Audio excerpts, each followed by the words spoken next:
Keeping up with the news cycle these days, it's like trying to drink from a fire hose.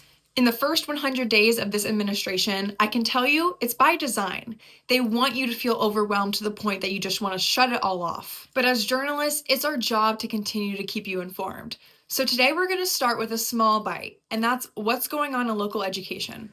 Voice and Viewpoint recently published an investigative series inside a local charter school in La Mesa, where we unveiled that over 80 staff members have left in the span of 3 years. Now that's a lot considering the school's workforce is only made up of about 75 employees. In a series of interviews with both former and current staff members, they describe a toxic work environment, characterized by a culture of bullying, gossip, and alleged discrimination against teachers of color. On the outside, parents report a similar level of dysfunction, labeled as financial mismanagement, disorganization, not responding to complaints, and a severe lack of accountability to date. Read the full scope of our 2-part investigative series published on our website, sdvoice.info. Now let's talk about federal funding cuts and how this is poised to deepen education inequalities.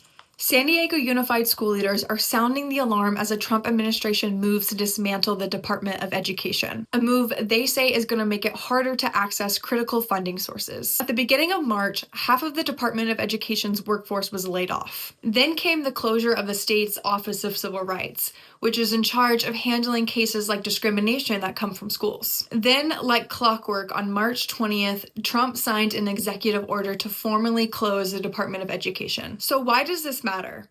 Well, first, the Department of Education plays a key role in enforcing civil rights laws within schools, ensuring that all students have an access to a free and quality education. For local San Diego schools, there's good news and there's bad news when it comes to this. The good news is that federal funding from the Department of Education only accounts for 6% of San Diego Unified's overall yearly budget. The bad news is that 6% of federal funding is specifically targeted to go towards marginalized students. And this funding particularly comes in the form of Title I. In this week's story, I break down what exactly is Title I funding and why its survival is critical to support low-income students within San Diego. You can find that story on our homepage on our website at sdvoice.info. Go check it out. All right, that's it for this week's Education Scoop. If you want more bite-sized news, subscribe to our News Bites. It's where we send local, state, and national headlines to our readers every Monday, Wednesday, and Friday.